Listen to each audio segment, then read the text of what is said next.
bumisita po kami sa Luwak Coffee in Bali, Indonesia. So ito po si Cassie, sanlag na siya sa coffee bean.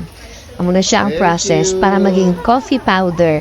So amo ni siya ang singgarong, ang tais ng singgarong kang ginakaon sa ni kape. So ang tae nga gina-process ni mo kape.